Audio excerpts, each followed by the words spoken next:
exchange between Jackie Mahaffey, our Capcom for tonight, and Reid Wiseman aboard Integrity, indicating basically to ignore sensor data. All of Integrity's systems are in good shape.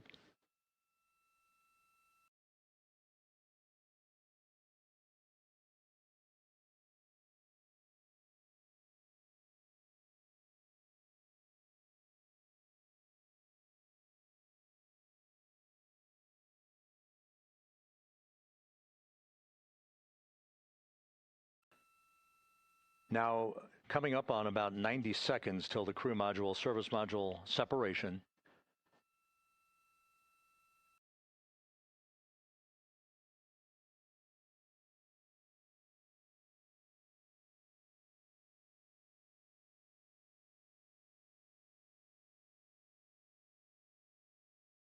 All quiet here in Mission Control as we enter the most critical phase of the completion of this flight. All of the preparatory activities leading up to the vehicle entering the Earth's atmosphere just 21 minutes from now.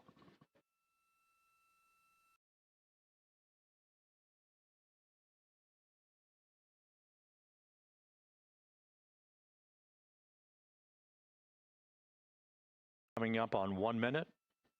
Mark 1 minute till crew module, service module separation.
And we have confirmation of crew module, service module separation, and a great view, albeit momentarily. Houston, good step on board. Houston copies and concurs.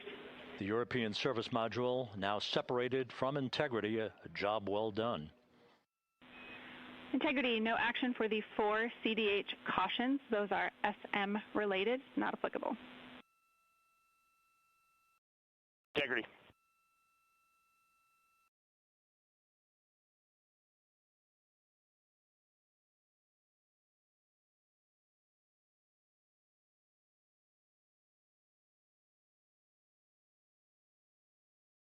So, with Integrity now flying free on its own for the remaining 32 minutes of this mission. Next up, the raise burn, a 19-second firing of Integrity's thrusters. Good GPS 2. Integrity copies, good GPS 2. Coming up on the 2-minute mark until the raise burn. Again, this is the final tweaking of the orientation of Integrity to put it in the right angle, if you will, the angle of attack that it will fly in during its entrance into the Earth's atmosphere. Entry interface now just 18 minutes, 25 seconds away. This is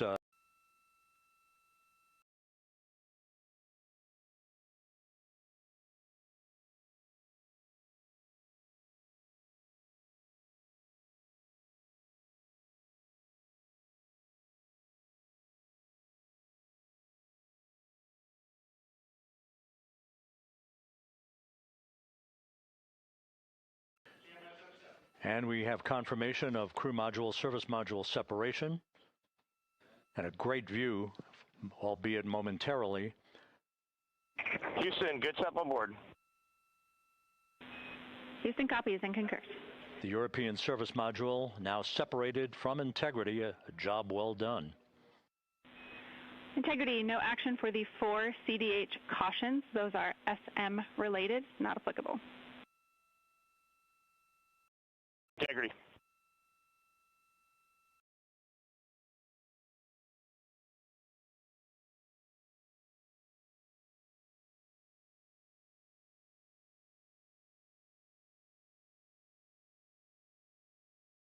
So, with Integrity now flying free on its own for the remaining 32 minutes of this mission, next up, the raise burn, a 19-second firing of Integrity's thrusters.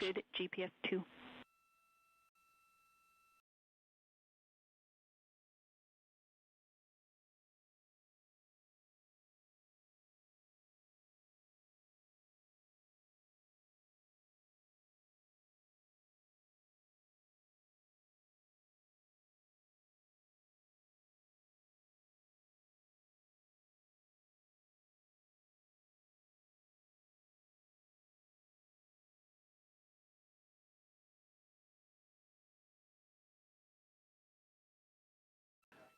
And the crew module raise burn is underway, a 19-second firing of the thrusters, and we have a completion of the burn.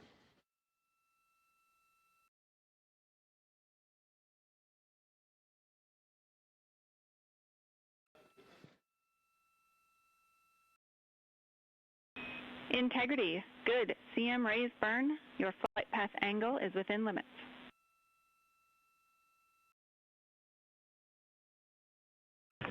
Integrity copies. Looks good on board, Jackie. So the final maneuver is now complete.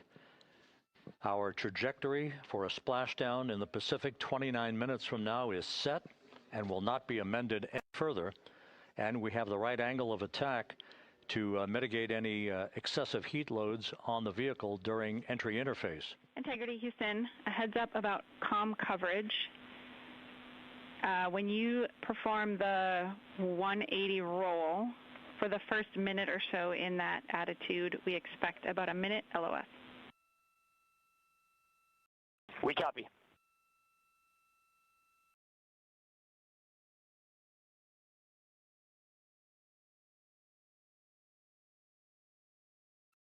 So for those who are watching the series of events coming up, we will enter the first traces of Earth's atmosphere 14 minutes, 45 seconds from now.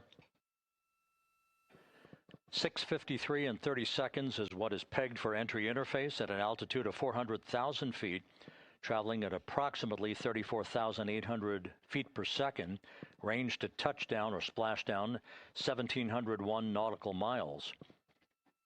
24 seconds after entry interface, we will enter a 6-minute blackout period in which we will lose communications with the crew. This is expected due to the buildup of plasma around the vehicle. That's an ionization effect due to the collision, if you will, of the velocity of the spacecraft with the friction of the Earth's atmosphere. That 6-minute blackout is expected to begin at 6:53 and 54 seconds p.m. Central Time. During that period of time, we will reach our peak speed of 24,661 miles per hour. That comes just short, based on unofficial data from the flight dynamics officer right now, will come just short of the velocity record set by Apollo 10 of 24,791 miles per hour in 1969. We expect peak heating on the vehicle at 6:54 and 52 seconds p.m. Central Time, a minute and 22 seconds into entry interface. At that point, we will be just 204,000 feet above the Earth, traveling at 33,000 feet per second. The blackout period is expected to last 6 minutes. We expect that blackout period to end at 6:59 and 55 seconds p.m. Central Time. From the end of the blackout period until splashdown, it is just 7 minutes, at which point we'll start deploying the series of parachutes to slow Integrity down to an ultimate splashdown velocity of just 19 miles an hour. We see the same, waiting for the 180 rolls.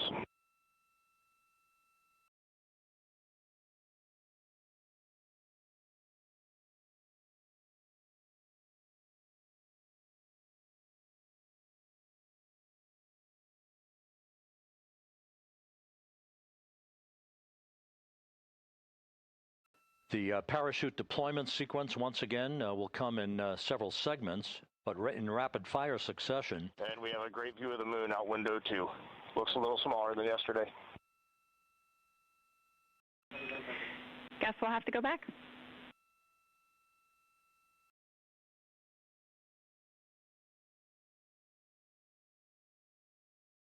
Reid Wiseman and Jackie Mahaffey exchanging discussion on a view of the moon that Integrity's astronauts are seeing in the final minutes of this mission that will be completed with splashdown just 25 minutes from now. 3 forward bay cover parachutes will be used to pull the forward bay cover off the top of the vehicle. Then 2 drogue parachutes will be deployed to slow and stabilize the crew module during its descent, followed by 3 pilot parachutes that will lift and deploy the main parachutes from the forward bay. The final sequence will have 3 main parachutes deployed. These will be 116 feet in diameter, each main parachute approximately 265 feet long when reefed. The parachutes will ultimately slow Integrity down from its peak speed of almost 33 times the speed of sound to a gentle 19 miles an hour at splashdown.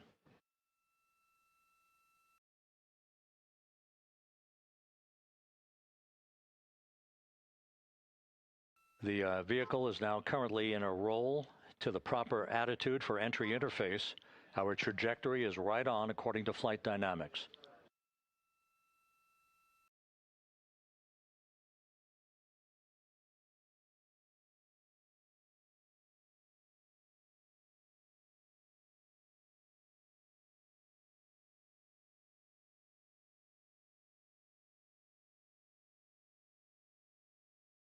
Integrity is on a trajectory from southwest and northeast across the Pacific Ocean, descending at a rate of 15,000 feet per second.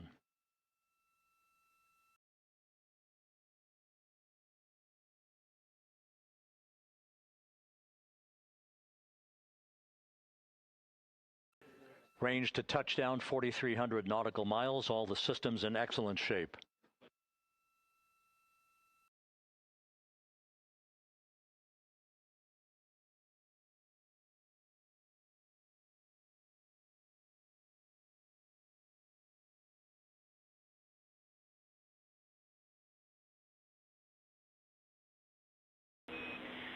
Integrity, Orion in the EI roll 180 attitude.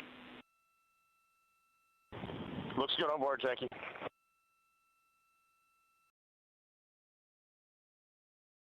This view out of one of Integrity's windows. We had a call for 3 good baros. Those are barometric pressure sensors that feed altitude and rate of descent information to Integrity's computers that will trigger the parachute deployment sequence. We are less than 9 minutes away from entry interface, 22 minutes from splashdown.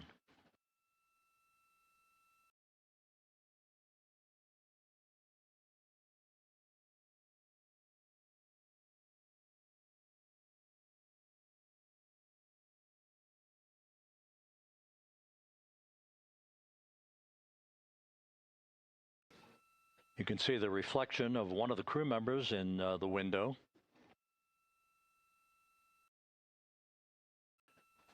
Out in the Pacific, the weather conditions remain go. Just a few clouds, some scattered clouds, winds at 10 knots, wave heights just about 4 feet. A gentle day in the Pacific for the homecoming of Integrity's astronauts.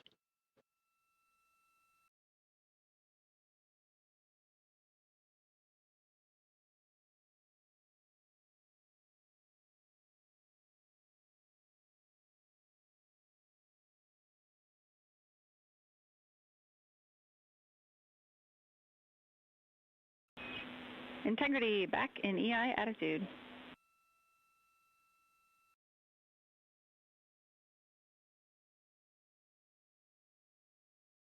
We see the same on board, Jackie.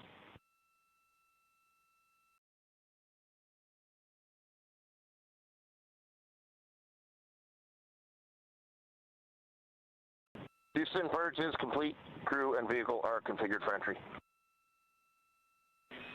Houston copies. And we're in step 37, transferring nav state to BFS.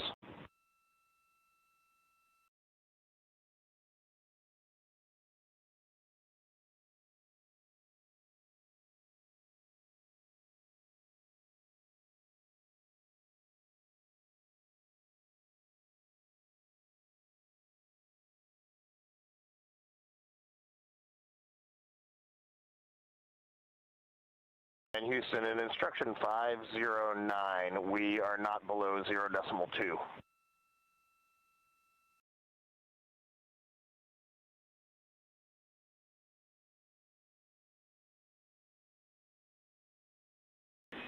Integrity, no action required. Integrity.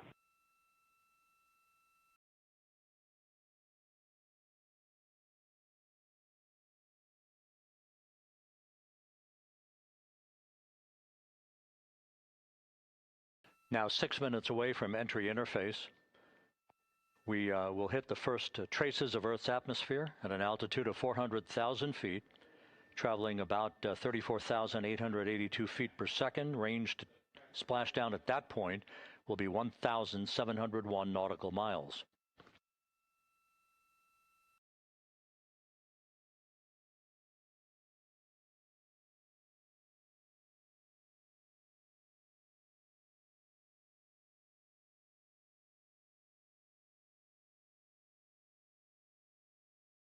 And once again, just a reminder, some 24 seconds after entry interface, we do expect to lose communications with the vehicle and the crew during a 6-minute blackout period when a plasma shield will build up around the spacecraft due to the ionization, due to heating effects. And Flight Dynamics has just confirmed we will have a blackout period of exactly 6 minutes in duration. And once again, that's due to the fact that a plasma buildup around the vehicle will prevent communications and data, so we will not be able to talk to the crew members at that time, nor will we receive data here in the flight control room.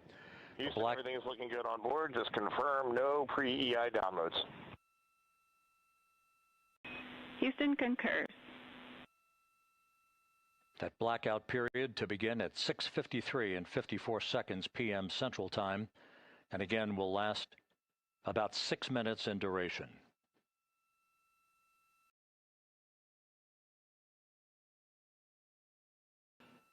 We're 4 minutes away from entry interface.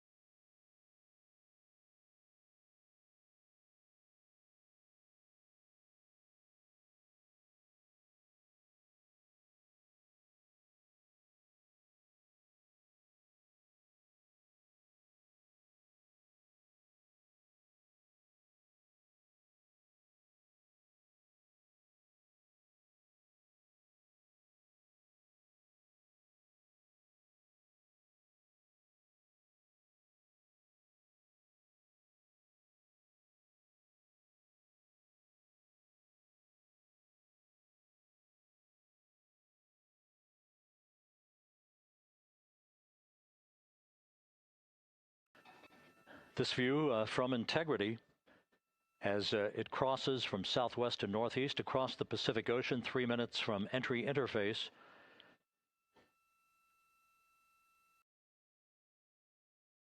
"16.5 minutes till splashdown."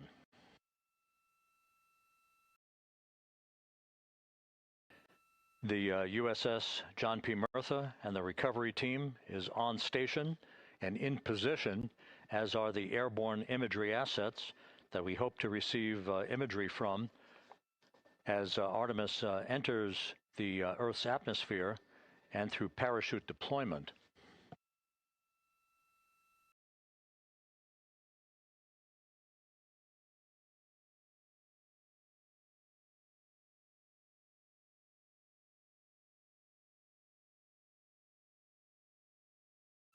all of Integrity's systems are in great shape. The crew is ready to complete its mission just 15.5 minutes from now.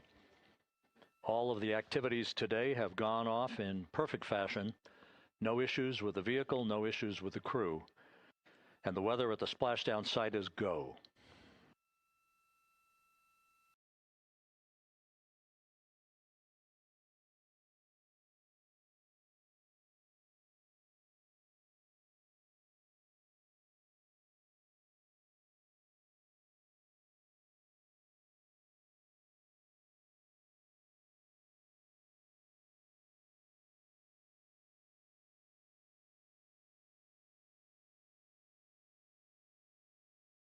Coming up on 1 minute until entry interface.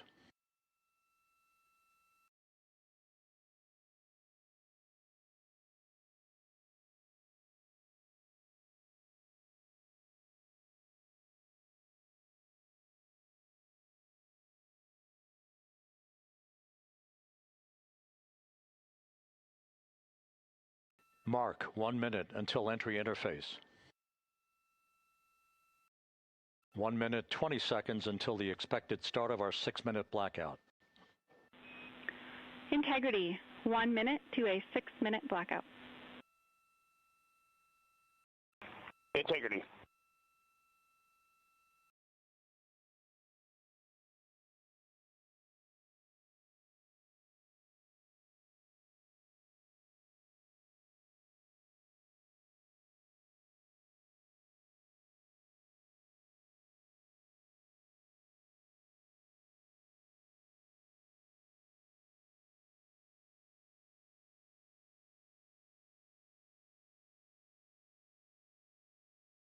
Ten seconds till entry interface.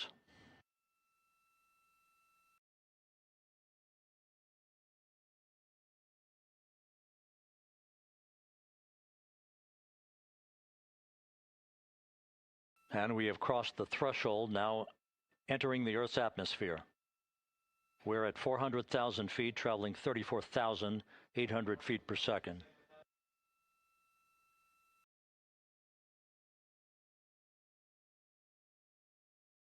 Time to splash down, 13 minutes, 10 seconds.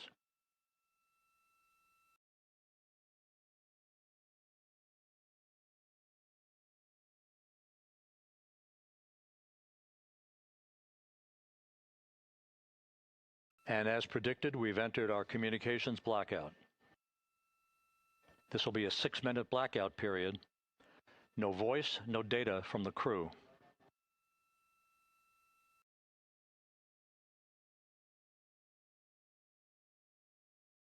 We're 30 seconds away from the anticipated point of peak heating on the vehicle, where temperatures will rise to about 4,000 to 5,000 degrees Fahrenheit.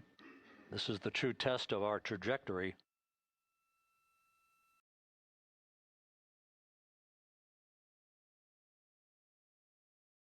And from the G5 aircraft in the vicinity of the splashdown zone, this view of Integrity.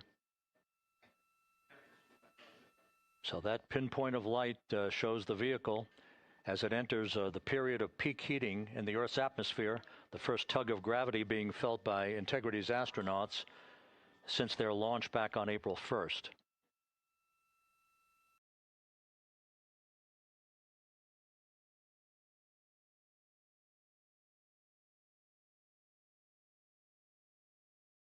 Four and a half minutes until the end of the blackout period. Time to splash down, 11 minutes, 33 seconds.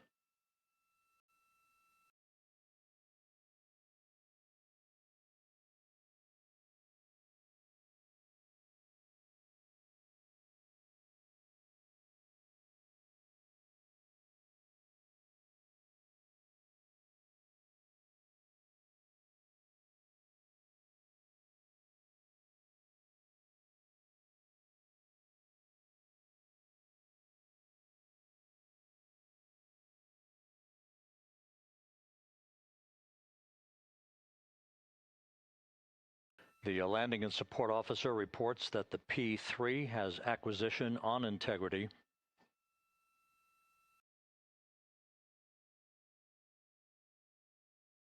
Three and a half minutes left in this blackout period. This is a visualization of the plasma buildup around the spacecraft and the repelling of that heat on Integrity's heat shield.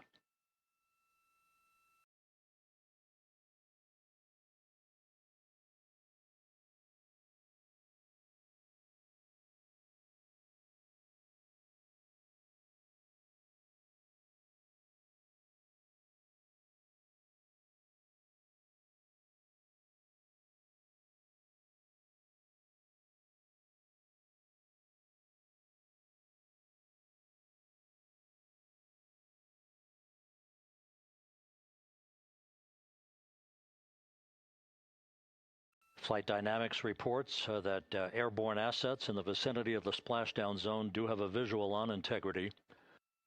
Still 2 minutes and 40 seconds left in our blackout period. Time to splashdown, 9 minutes, 35 seconds.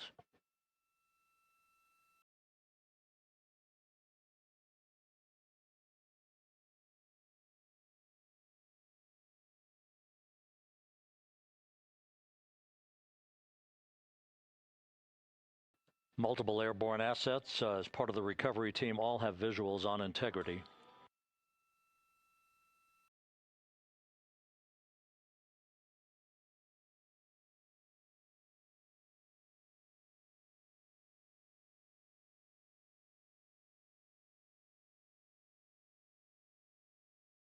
And the WB-57 flying in the splashdown zone also has a visual. And the Navy helos also have visuals.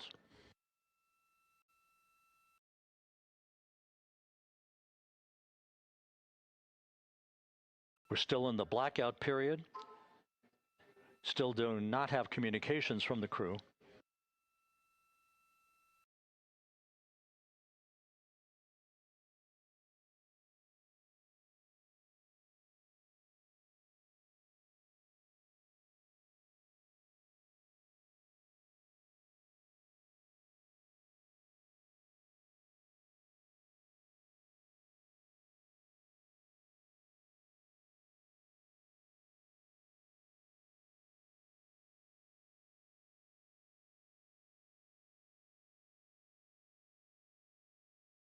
We're standing by for communications from the crew.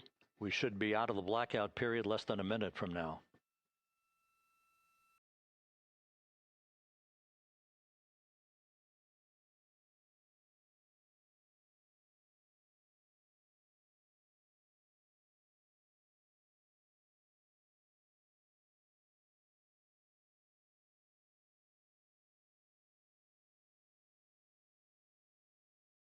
We are now processing data from Integrity.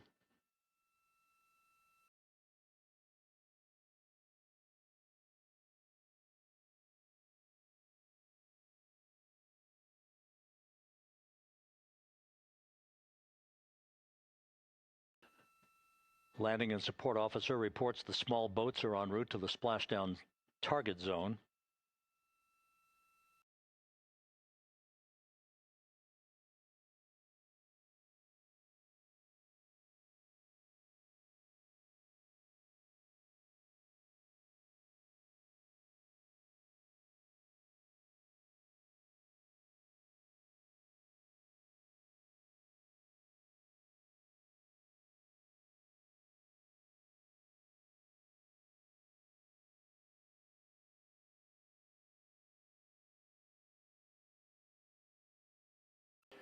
Passing through 150,000 feet, our trajectory is perfect.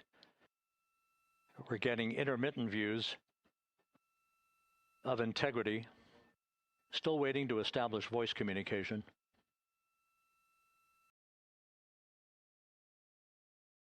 Integrity, Houston, comm check, post-blackout. Houston, Integrity, we have you loud and clear. Your trajectory is nominal, and your recovery teams have visual. Guidance looks good. No action for the enabled internal camera controller fail.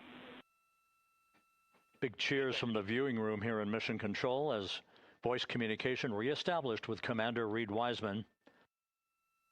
For America and a waiting world, Integrity is 5.5 minutes away from coming home.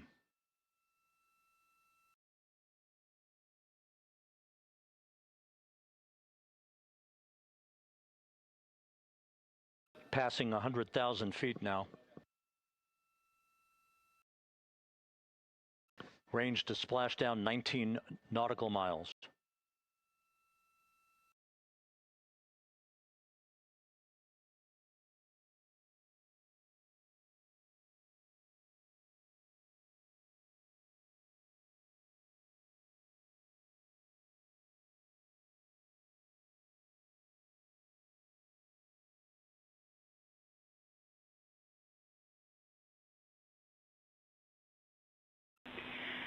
Integrity impact to the camera controller fail is no cab 1 views of the chutes.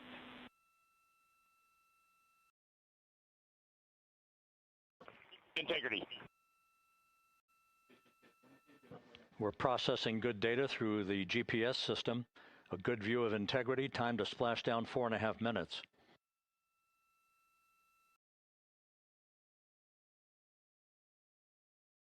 And a view of Integrity from the WB-57. We're at 50,000 feet.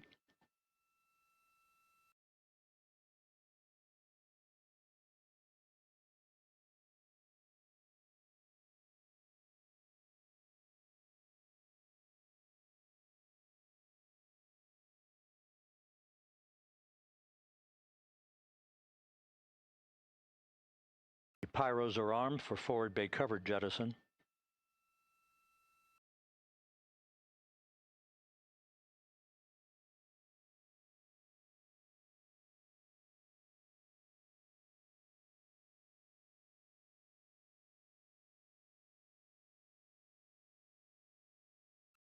And there go the first series of parachutes, and we're on drogues. And Houston, we're visual 2 drogues out the window. 2 good drogue chutes. Next up. We copy, we see them. Next up, the deployment of pilot parachutes that will pull the main chutes out. Time to Splashdown 3 minutes and 10 seconds.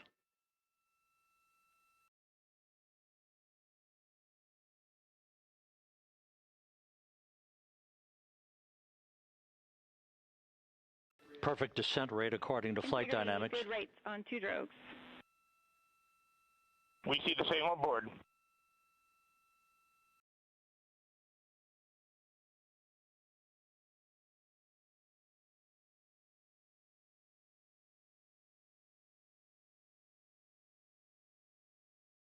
Passing through 10,000 feet, still on drogues.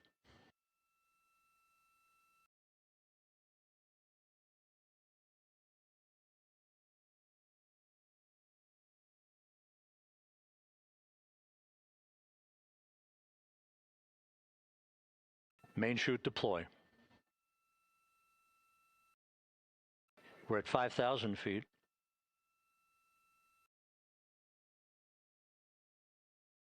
Search and recovery beacon has been activated on Integrity. And we have 3 good main chutes. Good 3 main chutes, good reefing, good descent rate. Good rates, and we see 3 good-looking parachutes.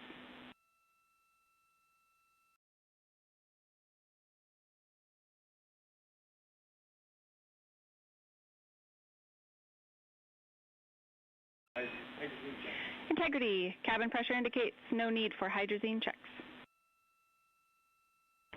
Integrity copies.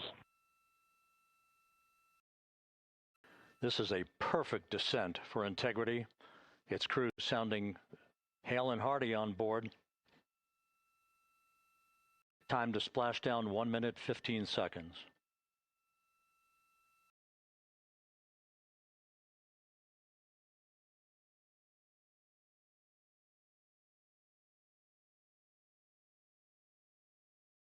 Integrity about to complete a journey spanning 694,481 miles from its launch from the Kennedy Space Center back on April 1st, and a trip around the moon.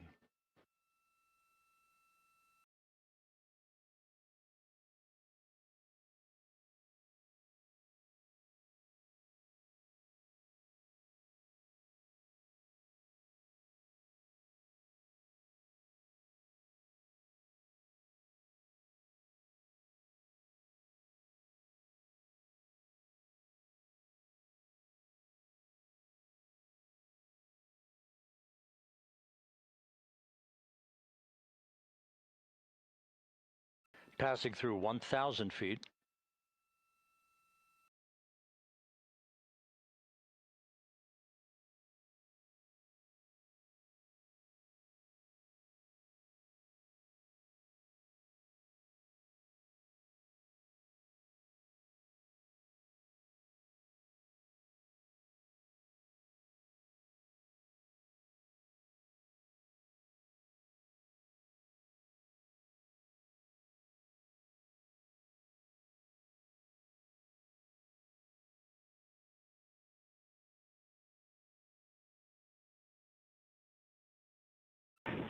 Integrity, Splashdown, sending post-landing command now.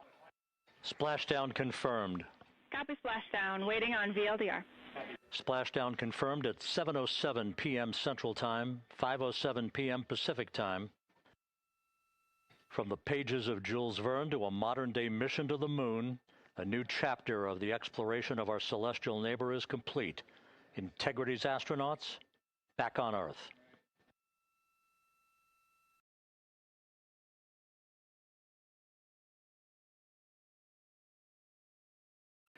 And the landing and support officer reports the vehicle is stable 1. We still will be deploying the crew module uprighting system to maintain that orientation. A perfect bullseye splashdown for Integrity and its 4 astronauts.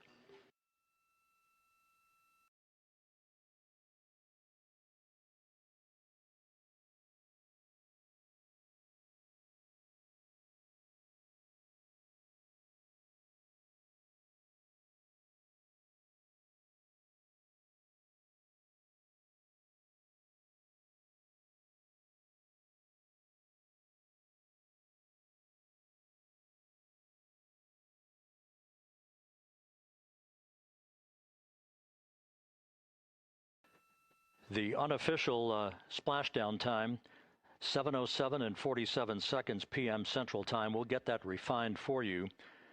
That would put the end of the mission at a mission elapsed time of 9 days, 1 hour, 31 minutes, 35 seconds.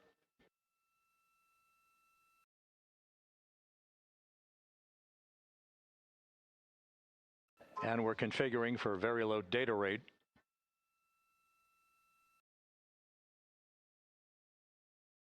Once again, splashdown occurring in the Pacific, southwest of San Diego at 7:07 and 47 seconds p.m. Integrity Houston, comm check on VLDR.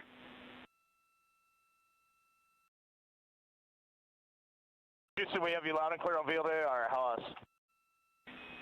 We have you the same. We'll meet you over in post-landing. Perfect communications established. A journey. We are stable 1, 4 green crew members. Houston copies all. Reid Wiseman reporting 4 green crew members. That is not their complexion. That is the fact that they're in great condition. That's what that means. So stable 1, upright. The crew module uprighting system is being deployed. The 5 airbags being inflated through helium to maintain the upright configuration for the vehicle. This was a textbook entry and a textbook touchdown for Integrity. Reid Wiseman, Victor Glover, Christina Koch, and Jeremy Hansen back on Earth after a journey around the moon.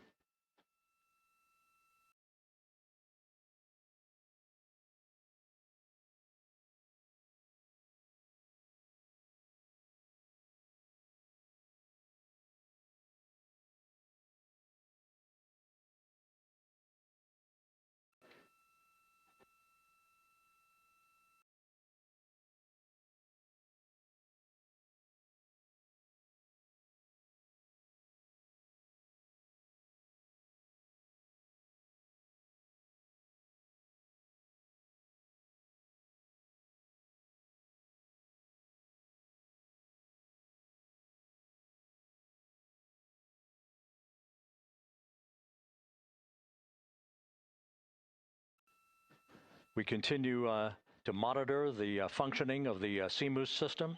The airbags are being inflated to maintain a stable one or upright configuration.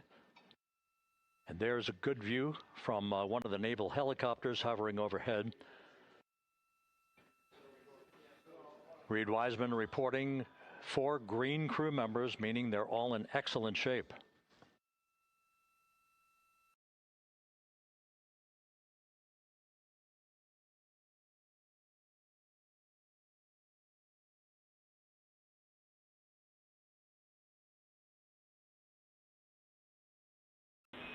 Integrity Houston for SAR beacon and radio. SAR beacon is in for 06, and we're powering the radio now. Go ahead. We see the beacon on. However, the recovery team is not seeing the signal. Your SAR radio uses the same antenna, so you may run into trouble with the radio. Okay, copy. We are also powering up the sat phone now.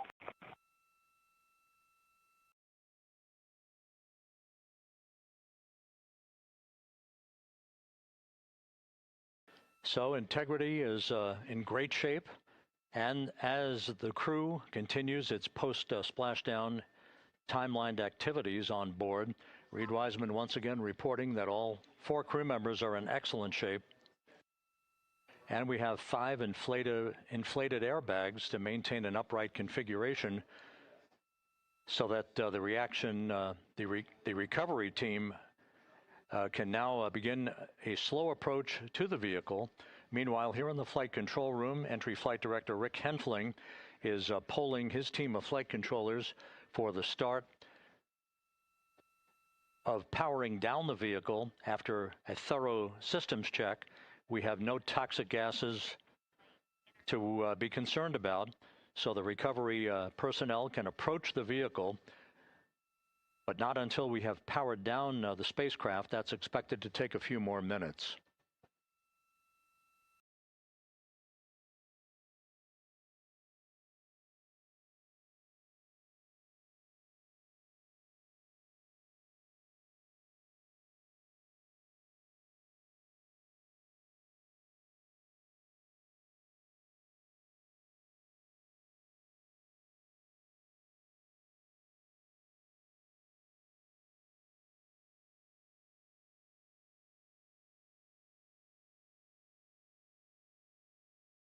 Integrity back on Earth following its historic flyby of the moon.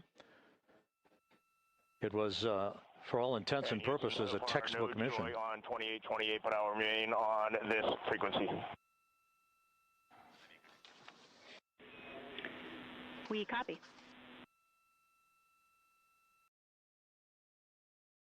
Reid Wiseman indicating some trouble with the SARSAT phone on board. But that's not an issue. What is more important is that the vehicle is solid. No issues as we begin the power down of the vehicle to begin the recovery process.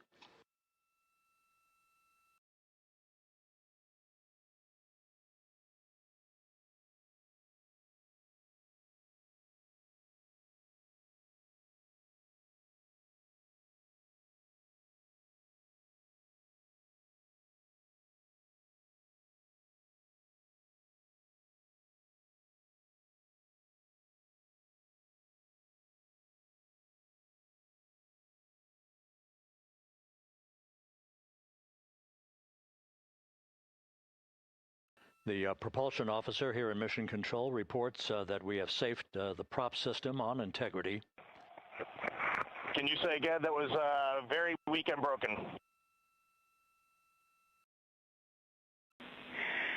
Integrity Houston did not call.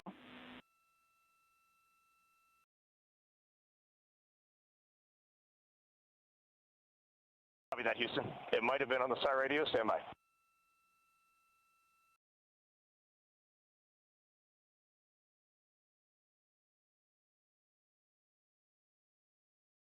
All of the milestones were executed in perfect fashion. Integrity entering the Earth's atmosphere right on time reaching its peak speed shortly after a blackout period began. We emerged from the blackout period, but the recovery imagery airborne assets were able to pick up Integrity's descent almost immediately through entry interface, tracking the vehicle all the way down. And finally, you saw the sequence of chute deployments. First, the forward bay cover being pulled off the top of the vehicle by a series of 3 parachutes. Then the drogue chutes were deployed, followed by the 3 main chutes that slowed the splashdown velocity of Integrity to just 19 miles an hour.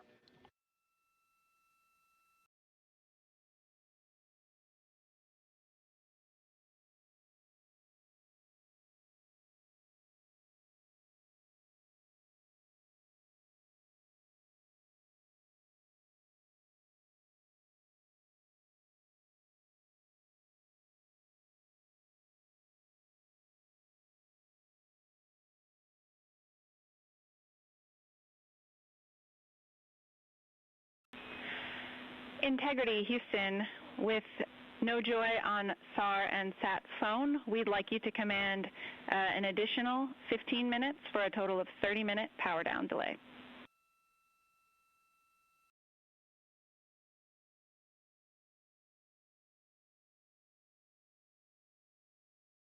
All right, Jackie, we have selected T/D+30. No joy on SAR radio or sat phone. And stand by, we have the master diver on SAR radio. Please hold comms. Hey, Lily. Excuse me. Hey, Jackie, we just got the master diver on SAR.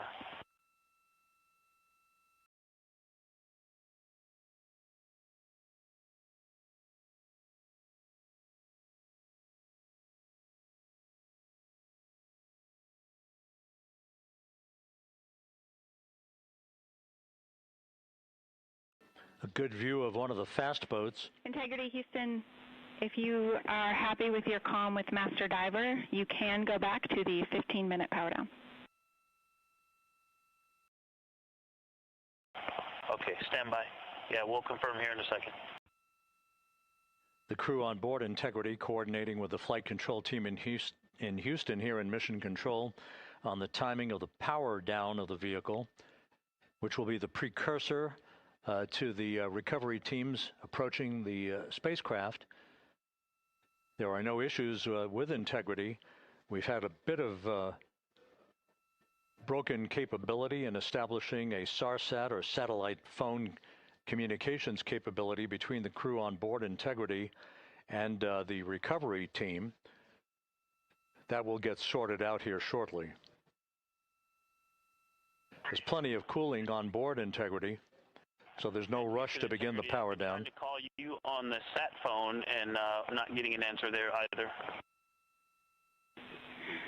Concur. We haven't had anything come through.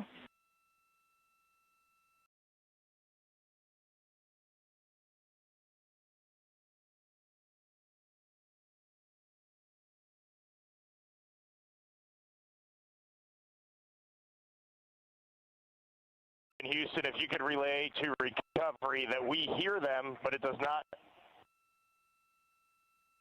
appear as though they are hearing us.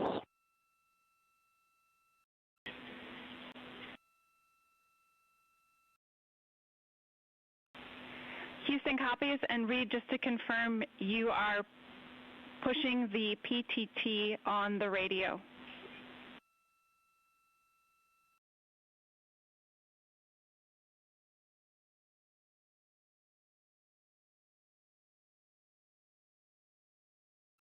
So as we continue to sort out the communications between Integrity and the recovery teams, we are standing by for the initiation of the power down procedures that, as you see, the recovery teams are moving towards the side of the capsule.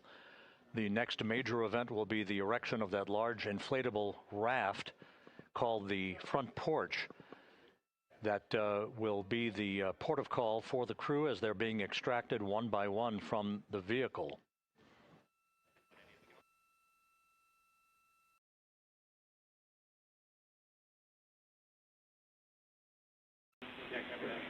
Integrity, Houston, for sat phone, we are going to attempt to call you.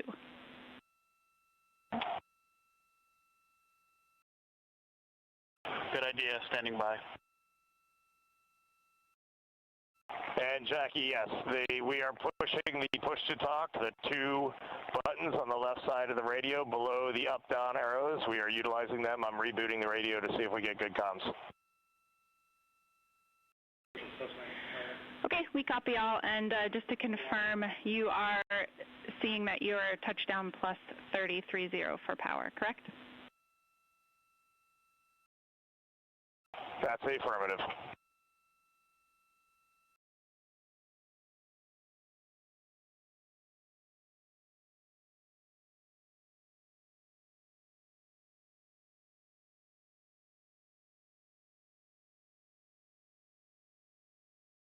We are trying a backdoor approach to have mission control here call the crew on their satellite phone. This is all part of the coordination for the power down of the vehicle that will initiate the actual recovery operation. The first boats with the Navy divers on board are standing by, waiting to close in on Integrity to begin the process of erecting the large inflatable raft that's called the front porch that will be where the astronauts are extracted from so that they can have a few minutes to get their land legs back before they're hoisted aboard the Navy helicopters for the flight back to the deck of the USS John P. Murtha. Do not reply.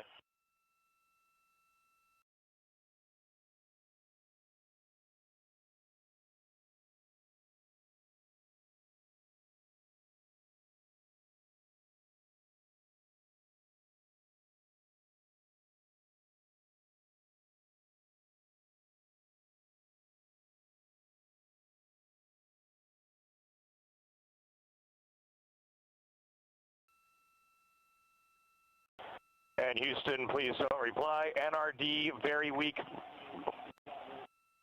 but readable. Master diver, we can hear, but they cannot hear us.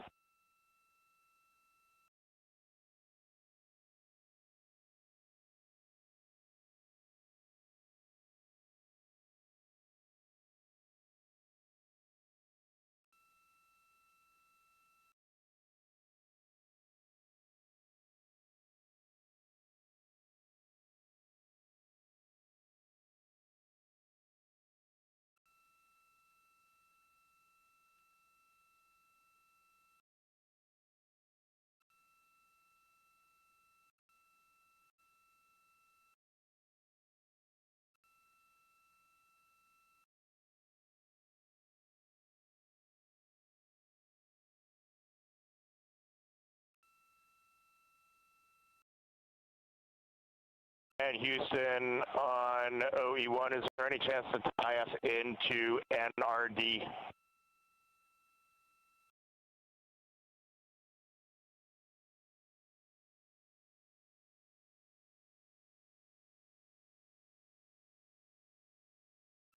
Checking.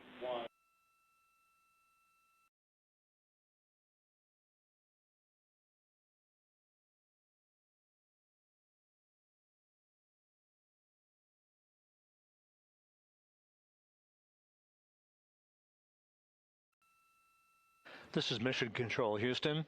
While we stand by for the establishment of communications between Integrity and the recovery team that is basically standing by very close to the spacecraft, we're going to go to the deck of the USS John P. Murtha, where Megan Cruz is standing by with Administrator Jared Isaacman.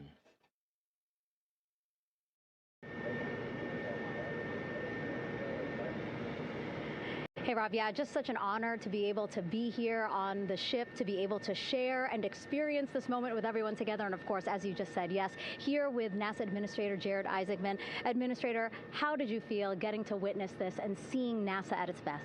Oh, I mean, I'm honestly, I'm still at a loss for words. I mean, you know, like the childhood Jared right now can't believe what I just saw. I mean, almost been waiting my whole lifetime to see this, and then as NASA Administrator, I just couldn't be more proud of the entire workforce, the years, the effort, the late nights, all the hard work from across the country that contributed to this incredible moment right now. And yeah, incredibly grateful too for our teams here on the John P. Murtha right now. Yeah, look at them behind us here. Got everybody. Hey, what do you guys think? We just brought some astronauts back from the moon, huh? Unbelievable. Thank you. Yeah, so grateful to the Navy, the sailors that are here, the NASA teams. I mean, this is a joint effort that's on their way right now. These recovery forces are getting out to our Orion spacecraft, to Integrity, to get our astronauts back on the ship safely. Yeah, and this is not just an accomplishment for NASA. This is an accomplishment for humanity. Again, a historic mission to the moon and back. How does this make you feel, and what do you hope people take away from this? Well, I'll tell you, I think about the crew members that we've all had an opportunity to observe over the last 10 days, right? I mean, they're absolutely professional astronauts. I mean, wonderful communicators, almost poets. But then I think these were the ambassadors from humanity to the stars that we sent out there right now. And I can't imagine a better crew than the Artemis II crew that just completed a perfect mission right now. So yes, it's a huge moment for everybody, right? I mean, we are back in the business of sending astronauts to the moon, bringing them back safely, and to set up for a series more. I mean, this is not a once-in-a-lifetime, which you hear sometimes around here. It's like, this was a once-in-a-lifetime. No, it's not. This is just the beginning. We are going to get back into doing this with frequency, sending missions to the moon until we land on it in 2028 and start building our base. Yeah, are we going to build on the momentum for Artemis III? I mean, it's just around the corner. Absolutely. So, I mean, that's, part of me too. Like, I can't wait to get the crew off of Integrity right now, but also getting Integrity back on this ship so we can start taking a look at it, because all that data is so precious to us right now. I mean, we are going to definitely want to take a good look at the thermal protection system. We're going to want to download all the data they couldn't transmit back to us and use that to inform Artemis III. But we're already making progress, right? You had SRB segments already showing up at KSC. Core stage for Artemis III is rolling out on April 20th. We're getting Mobile Launcher 1 back in vehicle assembly building. So yes, there is a lot to celebrate right now on a mission well accomplished for Artemis II, and at the same time, we got to start getting ready for 3. Amazing. And last question, for people who joined us for all 10 days to see what we can accomplish together with our international partners, what do you think about the fact that we're going to keep doing this more and more and more? It's incredibly exciting. I mean, yes, it's the contributions, like the best and brightest across the NASA workforce from across the country, our industry partners, our international partners. We had a Canadian Space Agency astronaut on board in Jeremy. We had the European Service Module. And you think, in the days leading up to this launch, I mean, 48 hours prior to launching Artemis II, I was meeting with the Italian Space Agency. We signed a memorandum of understanding to build a habitation module on the moon. I mean, you have countries, all of our allies and partners coming together saying, we are committed to this effort, we are returning to the moon, we're doing it to stay, we are building that enduring presence, we are going to master the skills on the surface of the moon so someday we can undertake missions to Mars. It's just an incredibly exciting time, and we're not going at it alone, we're bringing everybody along with us. Absolutely. And speaking of everyone, one more time, we're going to ask the crew here, you guys ready to land on the moon? Awesome. I love that. Okay, well, thank you so much, Administrator. Appreciate you being here. We're, of course, going to stay on to watch the crew get extracted from Orion, so stay tuned, and we'll see you back here shortly.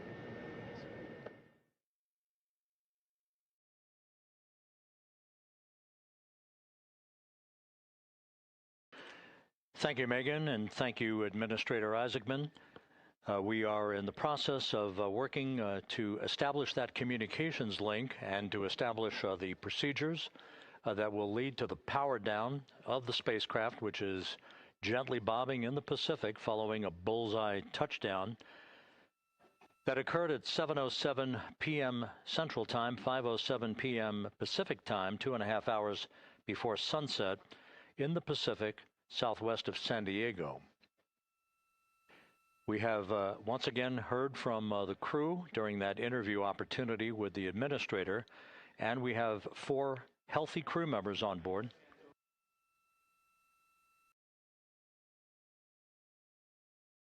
We now have confirmation that the vehicle has been powered down as per the procedures. So we have vehicle powered down, And the flight control team here in Houston, Flight Director Rick Henfling, has handed over mission authority to the Exploration Ground Systems team out in the Pacific. Now, we will physically not get off console with this team until the crew has been extracted into the front porch, that inflatable raft that will be erected along the side hatch of Integrity. So we're standing by for that in the next step in the recovery procedures. But everything is in great shape, and we have 4 healthy crew members on board the vehicle.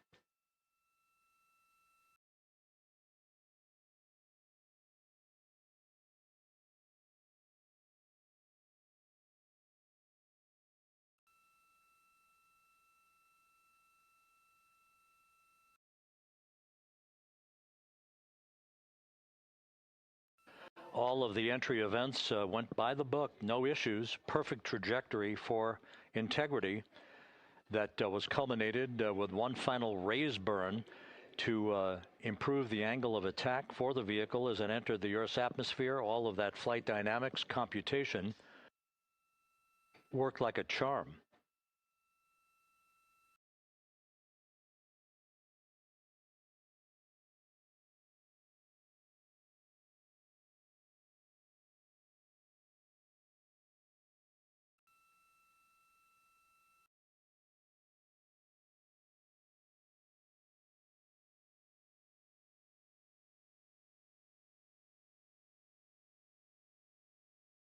So we are standing by for the recovery team to approach Integrity and begin the process of erecting that inflatable raft called the front porch, which will see the crew members be extracted from the hatch of Orion into that inflatable raft before they're hoisted aboard 2 Navy helicopters in a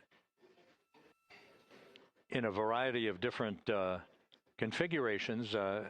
Each crew member will be hoisted in sequential fashion, in alternating fashion, 2 crew members for each helicopter before they turn around to head back to the John P. Murtha. Once on the deck of the ship, they'll be brought into medical bay for comprehensive medical exams. But Reid Wiseman has reported several times that the crew is in excellent shape.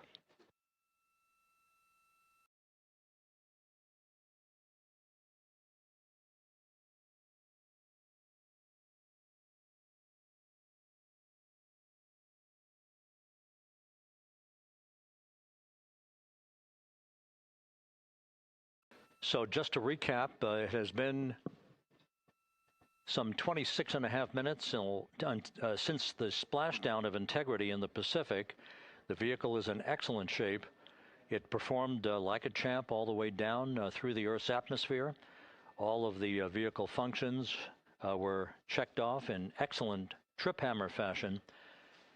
The parachutes all deployed as planned. Splashdown occurring at 7:07 p.m. Central Time, 5:07 p.m. Pacific Time.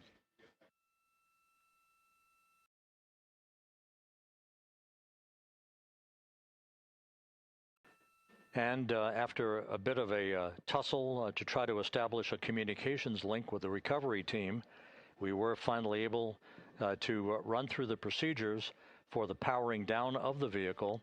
We've handed over mission authority to the Exploration Ground Systems folks out in the Pacific, and the recovery team will be approaching the vehicle shortly to erect the inflatable raft called the front porch before opening the hatch to Integrity to bring the crew members onto that raft before they're hoisted onto 2 Navy helicopters, 2 crew members for each helicopter, before they're flown back to the deck of the USS John P. Murtha.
This is Mission Control Houston. After talking to the flight dynamics folks, we have a bit of a refinement on the splashdown time for you. Their computation shows a splashdown time of 7:07 and 27 seconds p.m. Central Time, 7:07 and 27 seconds p.m. Central Time.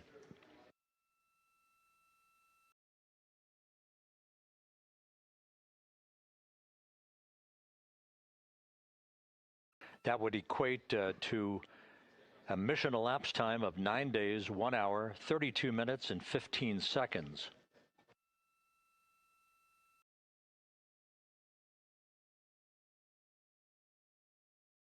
Once again, from Flight Dynamics, a splashdown time of 7:07 and 27 seconds p.m. Central Time. That would equate to a mission elapsed time of 9 days, 1 hour, 32 minutes, and 15 seconds.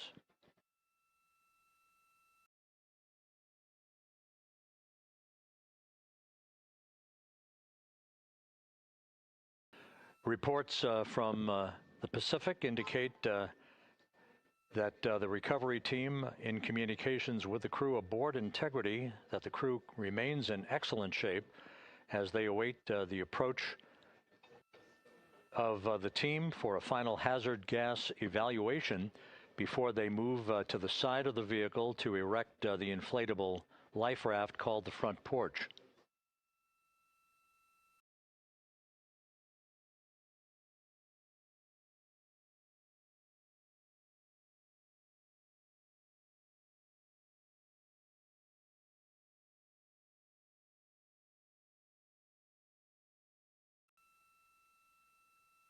Again, no issues with Integrity. The vehicle is powered down.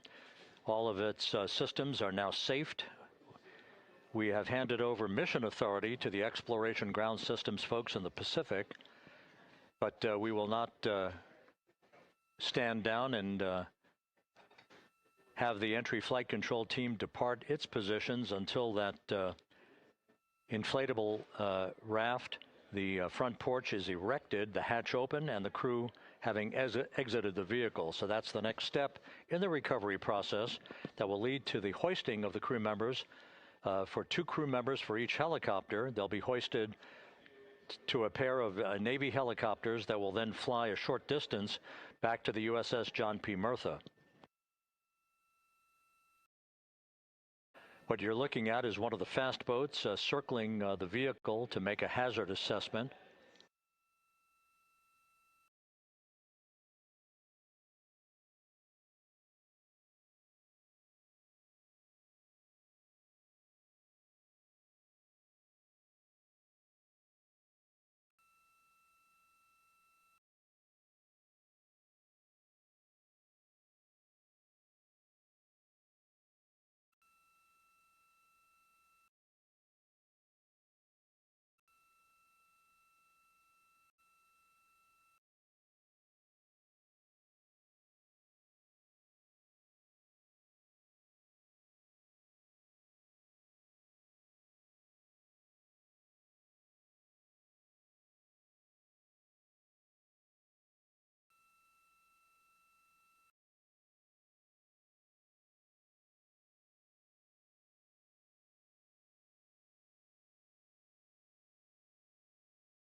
This is Mission Control Houston. Once again, you're watching the initiation of the recovery of the Artemis crew aboard Integrity. All of the Navy divers and the fast boats are now approaching the spacecraft after conducting a hazard assessment. The vehicle has been powered down. Entry Flight Director Rick Henfling now waiting for the life raft, the front porch, to be erected along the side of the vehicle so that the hatch can be opened and the crew members extracted from Integrity, soon to be hoisted one by one into a pair of Navy helicopters for a short flight back to the deck of the USS John P. Murtha. If you missed it earlier, we talked to Flight Dynamics and received a more official touchdown time or splashdown time, as it were, of 7:07 and 27 seconds p.m. Central Time, 5:07 and 27 seconds p.m. Pacific Time. That would equate to a mission elapsed time of 9 days, 1 hour, 32 minutes, and 15 seconds.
Continuing to get excellent views from the imagery assets out at sea in the Pacific of Integrity. We continue to get good reports from the landing and support officer, who's in contact with the recovery team, that the crew is in excellent shape, no issues. They're just currently biding their time, waiting for the front porch to be erected. We have no hazardous hazard gases and no hazardous situation with the vehicle. It performed perfectly all the way down from entry interface to its splashdown in the Pacific at 7:07 and 27 seconds p.m. Central Time. And as you can see, the first phalanx of recovery personnel now pulling up alongside of Integrity.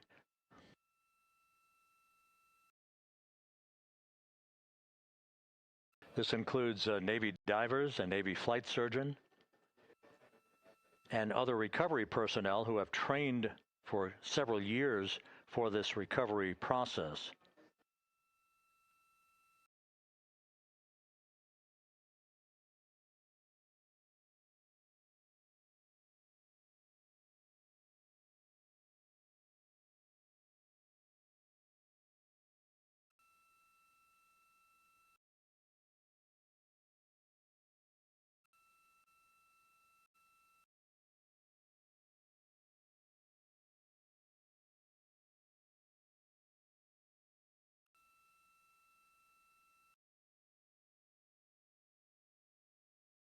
At this hour, some 41 minutes following splashdown, the vehicle has been powered down. There's no hazardous gas emanating from the vehicle. That's why the first team of recovery personnel has been able to pull alongside Integrity, and the reports continue to come in that the 4 astronauts are in excellent shape.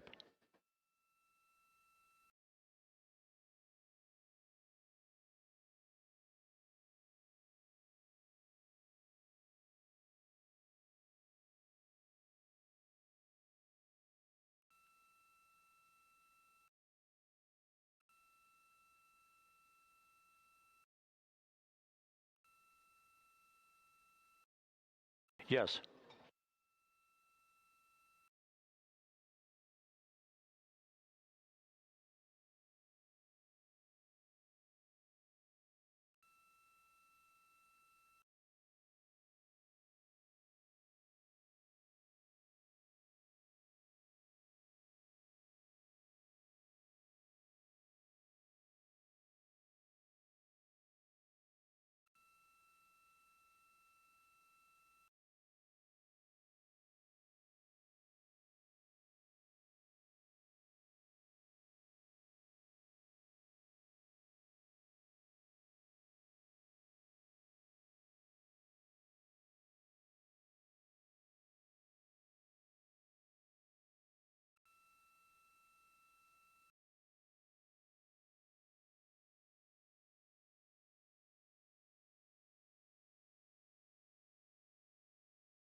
This is Mission Control Houston, continuing to watch the initiation of the recovery of Integrity's astronauts.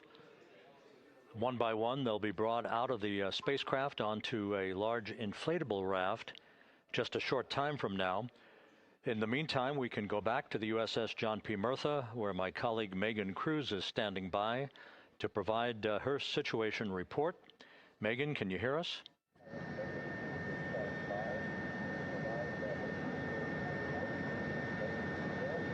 Hey, Rob. Yes, I can hear you. Thank you. Yeah, we're back here on the bow of the recovery ship where there are still plenty of people peering out into the water. We are not very far from the action everyone is seeing on their screen now. The Orion spacecraft, Integrity, in the ocean, surrounded by a number of recovery boats.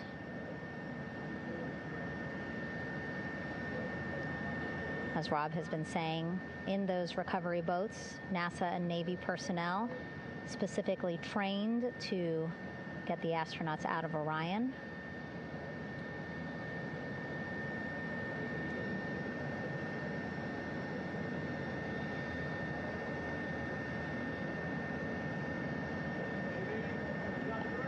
In some of our wide shots, you can probably see that there are 6 boats out in the water. More than 40 people out in the water right now on those boats.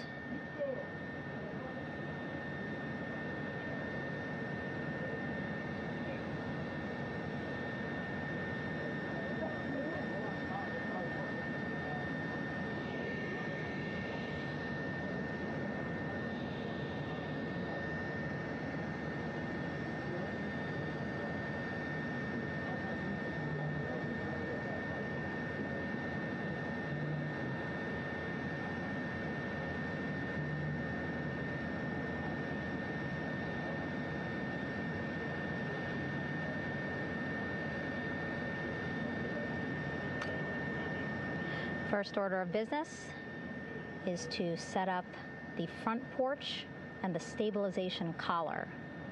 You might also hear it referred to as a stab collar. Basically just to make sure that Orion stays upright, doesn't sway in the water too much, again, to make it easier for recovery forces to get the astronauts out.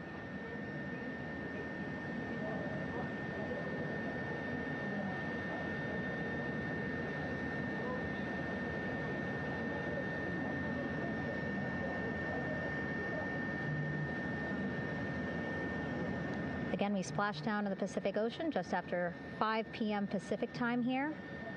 It's a requirement by NASA to be able to get the crew out of Orion within 2 hours of splashdown. So doing great on time so far. Plenty of time. No rush either. I was speaking to NASA flight surgeon Rick Schuring earlier in this broadcast, and he said to me, no rush to get the crew out. Just want to make sure that they're feeling good. And whenever they're ready to take their step out of Orion and onto that large raft, the front porch, folks will be ready.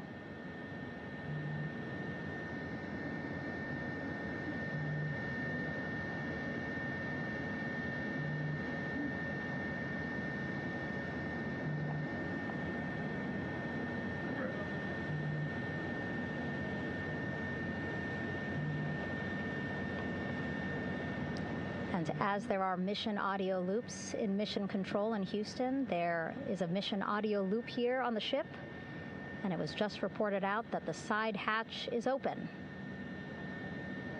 Side hatch of integrity is open. You're getting these beautiful shots from our aerial assets. The ship itself, where I'm on, just 3,000 yards away. Again, plenty of people on the boat here, glued to the side closest to where they can see all this action. And again, with just 3,000 yards separating us, great views from the bow here. You can see now that side hatch is open. One of the Navy personnel is about to get inside there.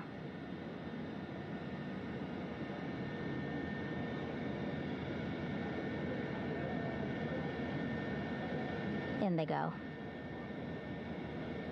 In total, 4 will go into Orion. So it'll be a little bit of a tight squeeze, but the goal is to have a recovery personnel with each astronaut assessing them.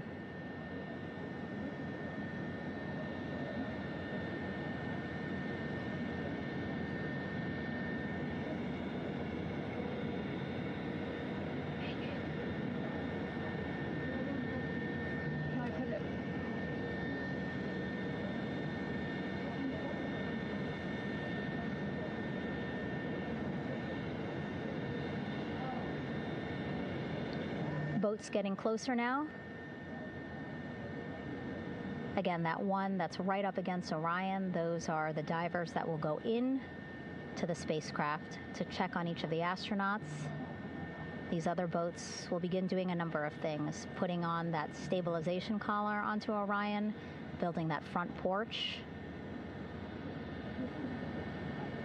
Eventually, they will retrieve the parachutes, as well as tow Orion back to the well deck of the recovery ship here.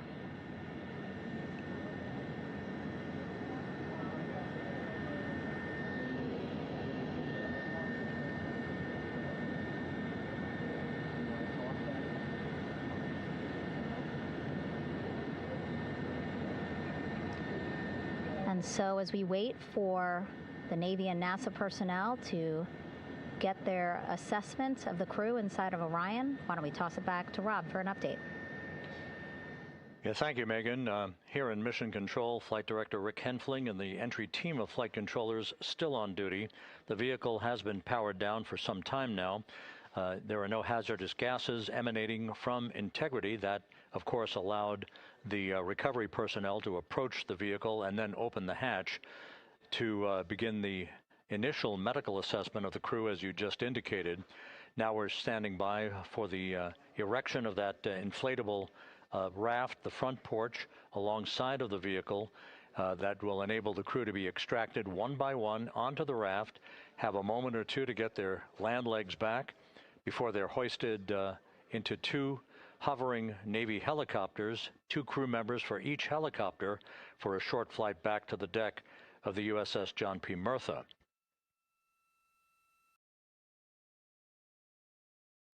All of Integrity's systems operated flawlessly throughout the course of the approach to the Earth, the entry into the Earth's atmosphere, and all of the key milestones that followed in this high-speed return to Earth for Integrity, a mission that spanned more than 694,000 miles from the vehicle's launch from the Kennedy Space Center atop the Space Launch System back on April 1st.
As we mentioned at the top of the broadcast, the last time that the Apollo program saw a splashdown in the Pacific was Apollo 17 back on December 19th, 1972. So for the first time in 53 and a half years, we have reenacted that with the arrival of Integrity's astronauts as they flew around the moon in that historic lunar flyby that began with a trans-lunar injection burn that took them out of Earth orbit following 24 hours of a high Earth orbit trajectory.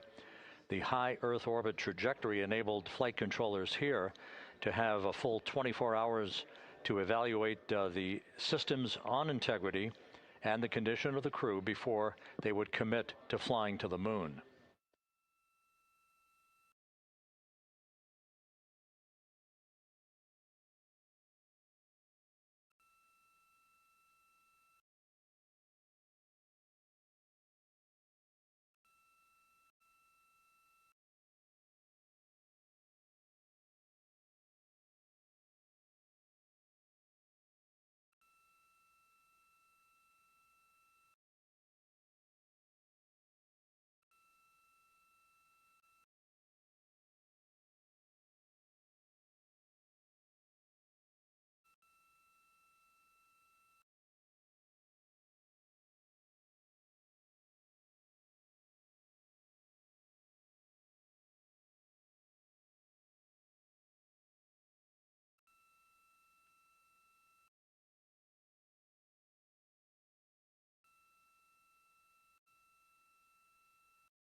With the side hatch of Orion having been opened to set the stage for the erection of the inflatable life raft, known as the front porch, to be erected alongside the spacecraft for the extraction of the crew.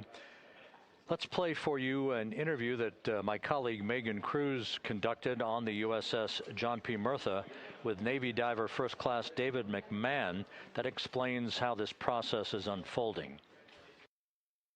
Okay, Davey, so you and some of your team, one last look over of the stabilization collar, correct? Yes, ma'am. Okay, so what is this stabilization collar? This is what's going to stabilize the capsule out there in the ocean. We don't know how good the weather or the waves will be that day, so this will help prevent any unnecessary occurrences from happening, stabilizing the capsule and the astronauts inside. So basically this is a float that will go around Orion. I'm assuming that what they're doing right now, these are the lines that will attach the collar onto Orion? That is correct. And so what are they doing here? So we've got the lower line that will secure the inflation device before we inflate it. That gives us the go-ahead that it's secure in its space, and then we'll inflate it. And then once that is done, we'll undo all the carabiners and get this orange line on top tied in the same fashion. And then this will be secured to the capsule, and the astronauts can safely take their first steps out of the capsule onto the front porch. Okay, and how long will it take them to set up the stabilization collar? We should definitely be able to handle this in under 10 minutes. Okay, wow. And then you just mentioned the front porch. So basically after they set up this stabilization collar, then they set up what's called the front porch here. That's correct. Okay, and what's the front porch? Front porch is basically a bigger waiting room for the astronauts to sit in while we wait for the helicopters to show up and grab them. Okay, so the medical team that was inside with the crew, they're going to help them out and onto the front porch? That is correct. And then what happens here?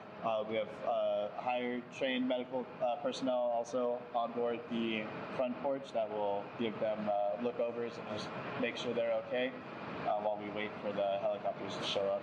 Okay. How does it feel, I mean, your team, you, to be part of a mission that's returning astronauts from the moon in more than 50 years? We all feel extremely honored to be a part of this, as well as a bigger mission for the Navy and joining up with NASA to do great things. Mm-hmm. And do you feel like you and your team are ready?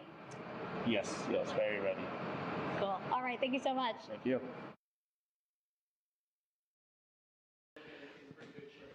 Once again, the recovery operations are continuing out in the Pacific. We shortly should see that life raft, the front porch, erected alongside the side hatch of the vehicle.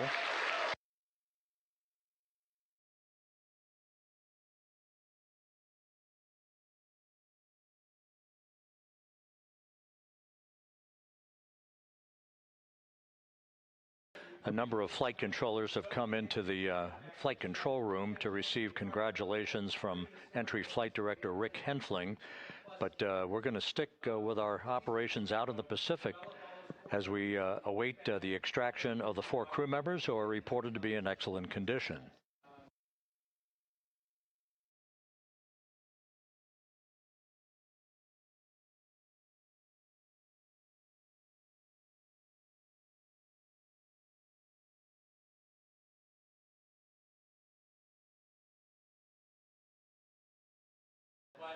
Again, while we stand by for that front porch to be erected alongside of the side hatch of the vehicle, let's go back to the USS John P. Murtha and Megan Cruz. Megan?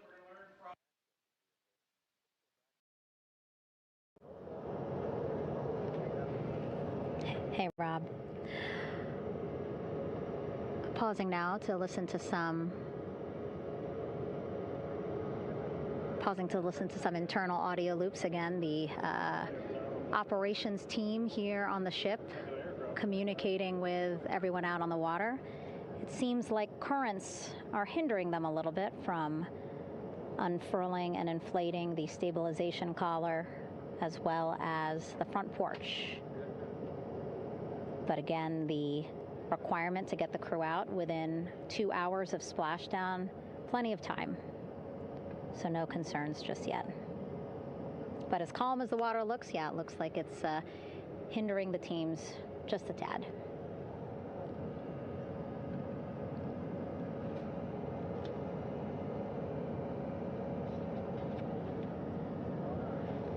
You can see in some of our shots that side hatch still open. Again, inside there are now 8 people inside. 4 divers, Navy divers, all with medical training, each assigned to an astronaut each. Making sure that they're comfortable, feeling good.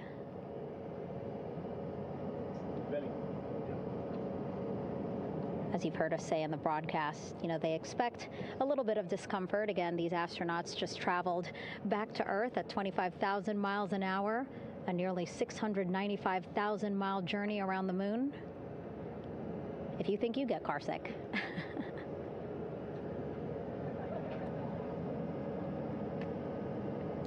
Again, 6 boats out there, lots of gear with them, just in case, right?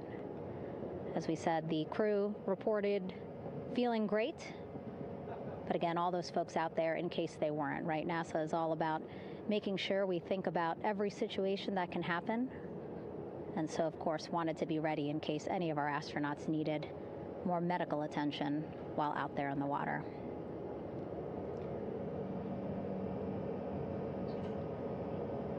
You see now teams, again, trying to set up the stabilization collar and front porch for the crew to get out of Orion. They need both, right? The stabilization collar will keep Orion from swaying as you see it is doing now.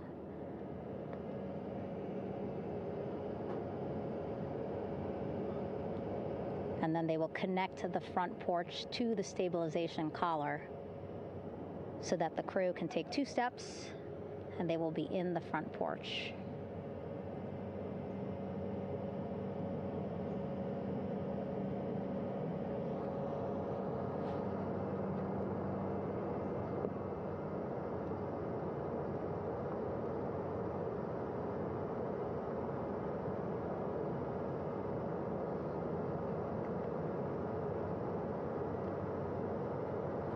Not a lot of chatter on the mission audio loops. That's a good thing. Again, things proceeding pretty nominally, even if they're fighting some currents out there on the Pacific Ocean.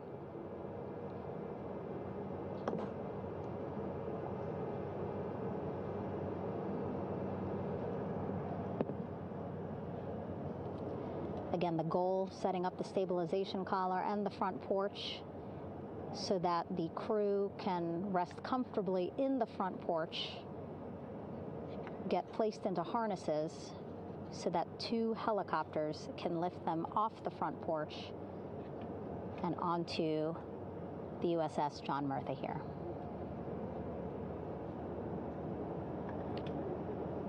The helicopters are going to take turns picking up an astronaut. So again, Helo 1 and Helo 2.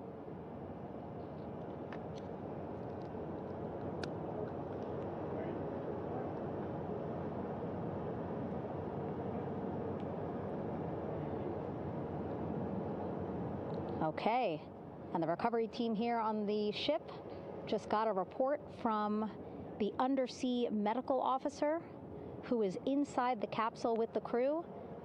He is reporting all 4 members are green.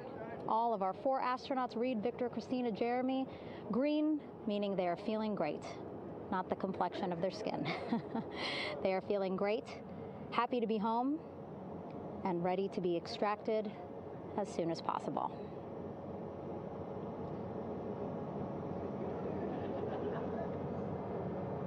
And so, as I was saying, we have 2 helicopters circling the activity you're seeing on the water right now.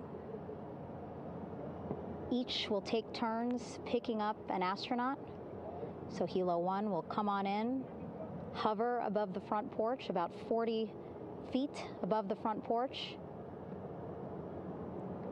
A Navy recovery specialist will be hoisted down into the front porch. The restricted maneuvering doctrine is in effect. We'll connect to the first astronaut, which we're expecting to be Christina. And then Helo 2 comes around, picks up Jeremy, while Helo 1 stays above head, and then Helo 1 will come back in for another astronaut, and then Helo 2 for the last astronaut, and then back to the flight deck here on the recovery ship.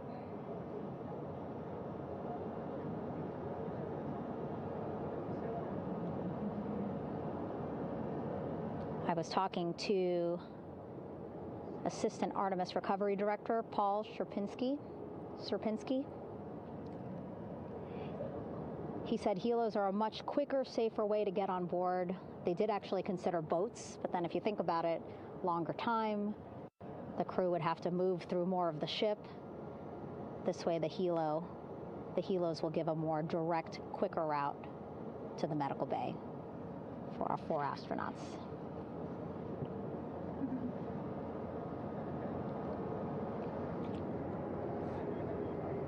Beautiful shots from our aerial and imagery teams.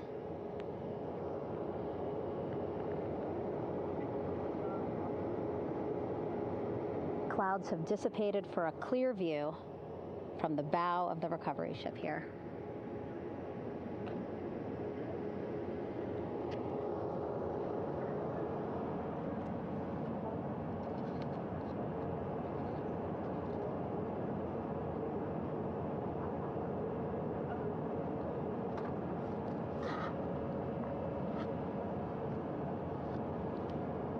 You can still see divers in the water there.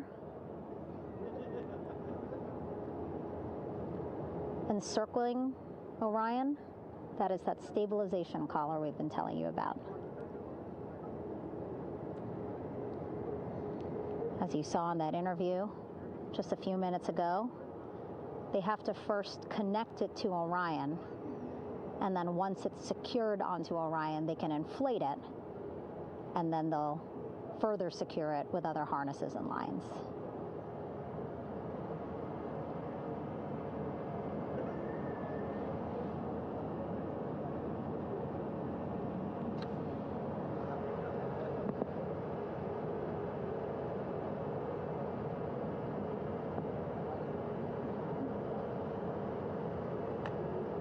About an hour and 10 minutes since splashdown in the Pacific Ocean here.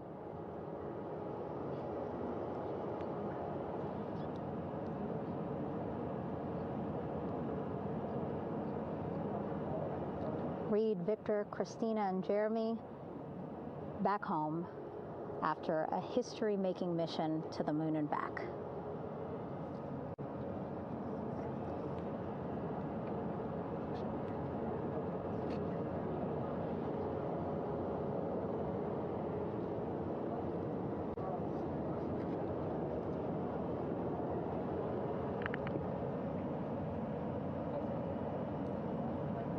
If you missed what we said just a couple of minutes ago, the undersea medical officer inside with the crew in Orion reporting all 4 crew members feeling great.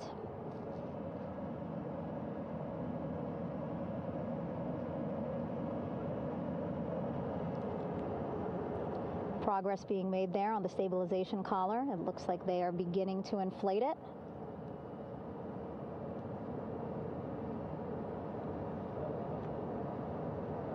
And it looks like they're starting to unfold the front porch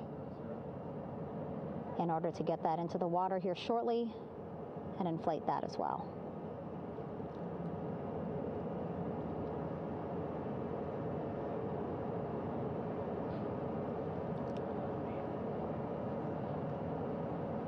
Again, more than 40 people out in the water right now. And those Navy and NASA personnel have been in the water for now about 4 hours.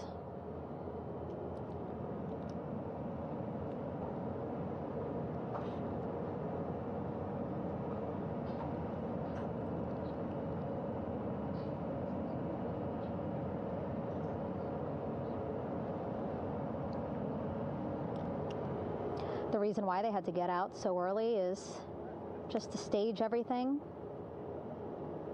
And actually here on the ship, when there are flight operations happening, you can't have anything else, right?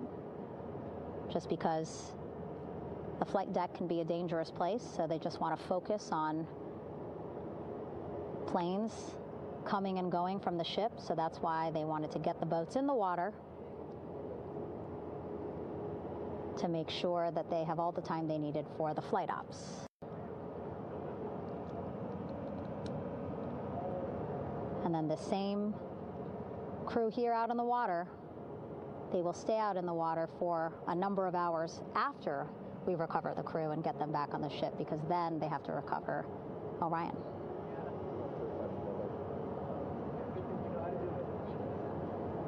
All right, that stabilization collar looking good around Orion. We're now seeing some recovery personnel getting on to that collar. Again, they need to further attach it to Orion to make sure that it can really prop up the spacecraft. It's basically lifting it up off of the water just a tad. Again, so it's not so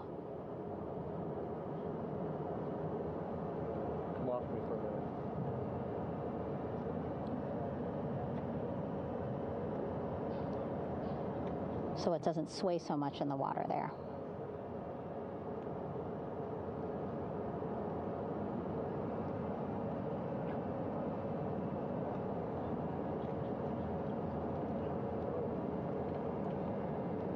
And now that front porch looks like it's nearly fully inflated as well.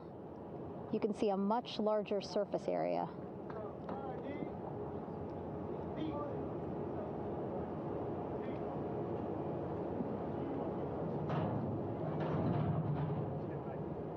And so once the crew get out of Orion, they can stretch their legs a little bit on this front porch, get some fresh air.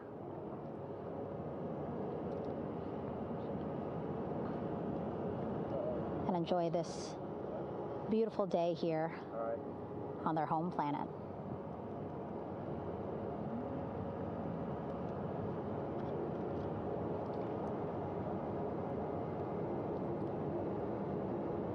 It appears teams now are about to connect the front porch to the stabilization collar.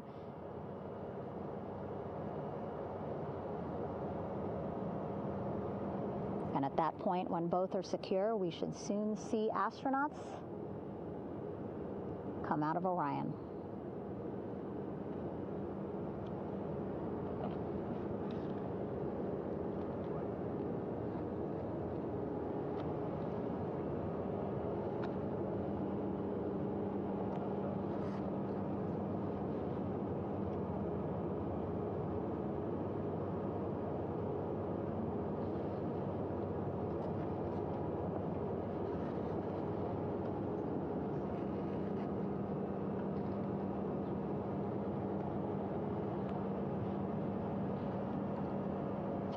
All these views you see also being fed to the landing force